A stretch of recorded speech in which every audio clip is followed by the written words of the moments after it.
एक लड़का नहाती हुई लड़की का वीडियो बना लेता है और फिर शुरू होता है एक खौफनाक ब्लैकमेल का सिलसिला। डर और शर्मिंदगी से भरी वह लड़की पूरी तरह टूट जाती है। बात धीरे धीरे घर तक पहुंचती है और परिवार की इज्जत बचाने के लिए लिया जाता है एक ऐसा खौफनाक फैसला जिसने न सिर्फ एक जिंदगी छीन ली बल्कि पूरे गांव को सदमे में डाल दिया। फरवरी 2024 में आगरा के मलपुरा गांव के बाहर एक नीले ड्रम में जली हुई लाश मिलती है। वह लाश इतनी बुरी तरह जल चुकी थी कि वह पूरी तरह राख में बदल गई थी और उसकी पहचान कर पाना लगभग नामुमकिन था। पुलिस के लिए यह मामला एक ब्लाइंड मर्डर बन गया था।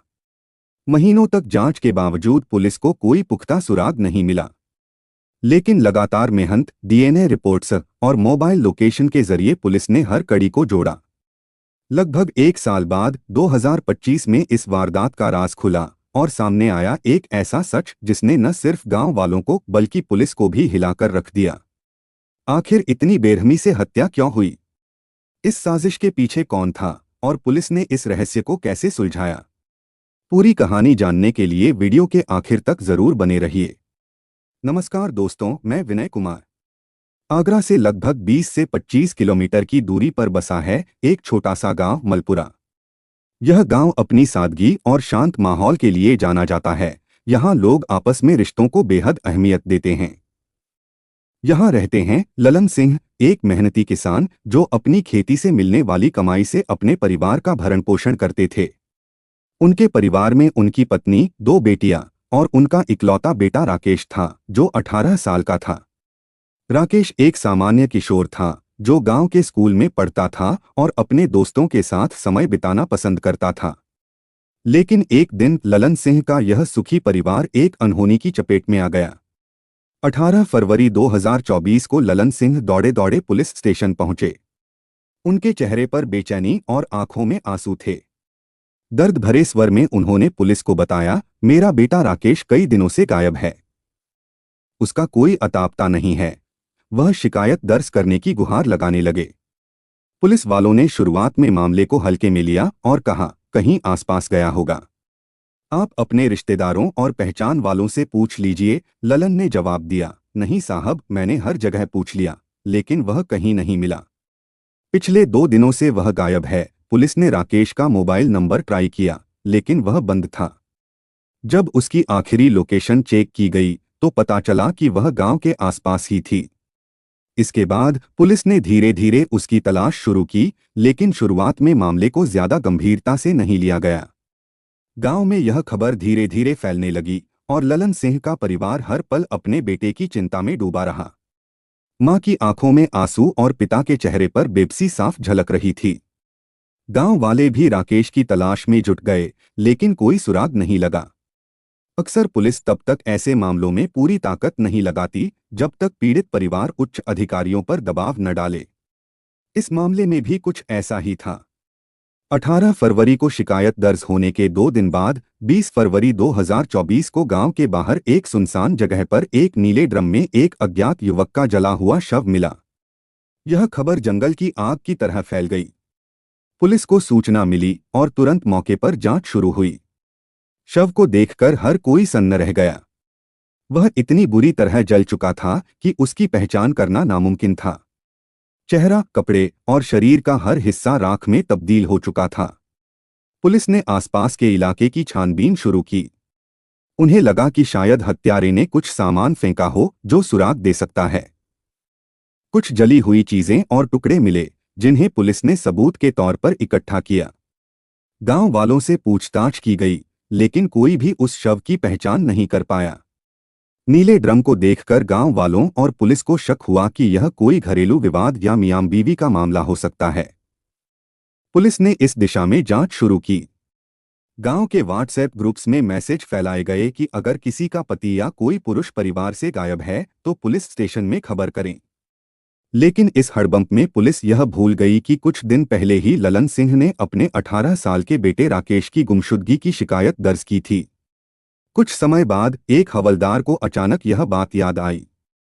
उसने अपने सीनियर ऑफिसर को बताया, साहब, कुछ दिन पहले इसी इलाके से एक 18 साल का लड़का गायब होने की शिकायत आई थी। ऑफिसर ने तुरंत ललन सिंह और उनके परिवार को बुलवाया। उन्हें वह जला हुआ शव दिखाया गया और पूछा, क्या यह आपका बेटा हो सकता है? ललन सिंह और उनकी पत्नी ने शव को देखा, लेकिन वह इतना जल चुका था कि पहचानना असंभव था। परिवार की हालत देखकर हर कोई भावुक हो गया। माँ फूट फूट कर रोने लगी और ललन सिंह बार बार कह रहे थे, हमारा बेटा ऐसा नहीं हो सकता। पुलिस ने डीएनए टेस्ट का सहारा लिया। राकेश के कुछ कपड़े और सामान से डीएनए सैंपल लिया गया और ललन सिंह के परिवार के डीएनए से उसका मिलान किया गया। जब रिपोर्ट आई तो सच सामने आया, वह शव राकेश का ही था। यह खबर सुनकर परिवार पूरी तरह टूट गया। माँ का रो रो कर बुरा हाल था और ललन सिंह बार बार कह रहे थे, मेरे बेटे की किसी से कोई दुश्मनी नहीं थी। वह इतना सीधा सादा था। उसे इतनी बेरहमी से कोई क्यों मारेगा? न उसके पास पैसा था, न किसी से झगड़ा, न गांव में कोई दुश्मनी। अब यह केस गुमशुदगी से हत्या में बदल गया था। पुलिस ने गंभीरता से जांच शुरू की। राकेश के दोस्तों, पड़ोसियों और गांव के हर उस शख्स से पूछताछ की गई जो उसे जानता था। जांच के दौरान पता चला कि कुछ दिन पहले राकेश की गांव के ही एक शख्स देवीराम के साथ कहासुनी हुई थी। दोनों के बीच कुछ तनाव भी था। जब ललन सिंह से पूछा गया कि देवीराम कौन है, तो उन्होंने बताया, देवीराम हमारे जीजा हैं। वह हमारे रिश्तेदार हैं और उनके घर राकेश का आना जाना था। पुलिस ने देवीराम को ढूंढना शुरू किया, लेकिन पता चला कि उसने अपनी मिठाई और समोसे की दुकान बंद कर दी थी और वह गांव छोड़कर दिल्ली चला गया था। वह दिल्ली में अपने परिवार के साथ बस गया था।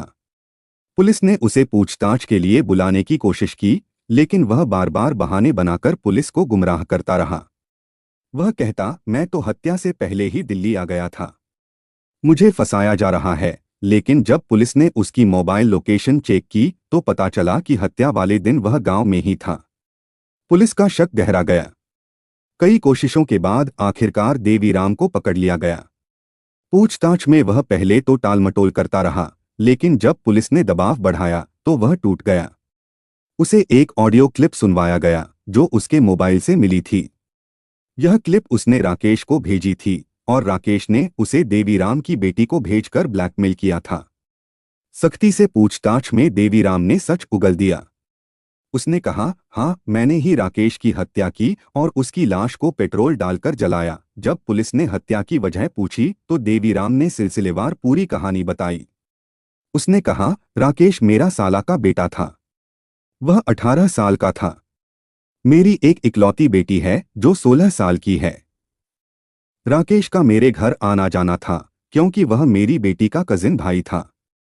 सब कुछ ठीक था, लेकिन उसने मेरी बेटी का नहाते हुए वीडियो बना लिया। उस वीडियो के जरिए वह मेरी बेटी को ब्लैकमेल कर रहा था। वह कहता था, मुझसे शादी कर लो, नहीं तो वीडियो वायरल कर दूंगा। मेरी बेटी डर के मारे सहम गई थी। उसने यह बात मेरे भतीजे नित्यानंद को बताई और नित्यानंद ने मुझे सूचना दी। जब मुझे यह पता चला तो मेरे पैरों तले जमीन खिसक गई। मैंने सोचा कि अगर यह वीडियो वायरल हो गया तो मेरी बेटी की जिंदगी बर्बाद हो जाएगी।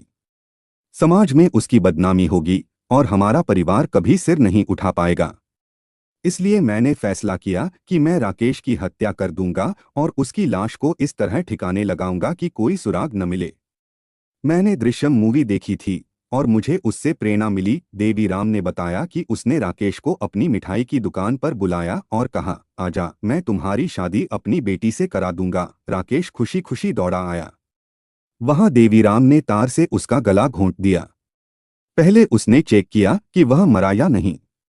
जब वह नहीं मरा तो गमछे से फिर से गला घोंटा। इसके बाद उसकी लाश को नीले ड्रम में डाला, टेम्पो में ले जाकर गांव के बाहर जला दिया। राकेश का मोबाइल और अन्य सामान नदी में फेंक दिया। फिर देवीराम ने अपनी दुकान बंद की और अपने परिवार को लेकर दिल्ली चला गया। यह कहानी सुनकर गांव में हड़कंप मच गया। कुछ लोग देवीराम का समर्थन कर रहे थे क्योंकि उनकी बेटी के साथ गलत हुआ था, लेकिन ज्यादातर लोग कह रहे थे कि उसे पुलिस के पास जाना चाहिए था। हत्या जैसे अपराध का रास्ता चुनने की बजाय कानून का सहारा लेना चाहिए था। पुलिस ने देवीराम को गिरफ्तार कर जेल भेज दिया, लेकिन उसका भतीजा नित्यानंद फरार हो गया। इस घटनाक्रम को सुनाने का मेरा मकसद किसी के दिल को ठेस पहुंचाना नहीं है, बल्कि समाज को जागरूक करना है। यह घटना हमें आईना दिखाती है। गुस्से में लिया गया एक गलत फैसला कई जिंदगियों को तबाह कर देता है। देवीराम ने सोचा कि वह अपनी बेटी का बदला लेकर इंसाफ कर रहा है, लेकिन उसने अपने ही परिवार को अंधेरे में धकेल दिया। समाज के लिए यही सबक है, हमें गुस्से पर काबू करना सीखना होगा। अगर हम हर दर्द का जवाब हिंसा से देंगे, तो हमारे गांव, हमारे घर और हमारे बच्चे कभी सुरक्षित नहीं रहेंगे। इंसाफ सिर्फ कानून से मिल सकता है, हथियार से नहीं। गुस्सा आने पर ठहरिए, कानूनी रास्ता अपनाइए, ताकि कोई और माँ अपनी बेटी न खोए और कोई और पिता अपनी पूरी जिंदगी जेल की सलाखों के पीछे न बिताए। जय हिंद दोस्तों।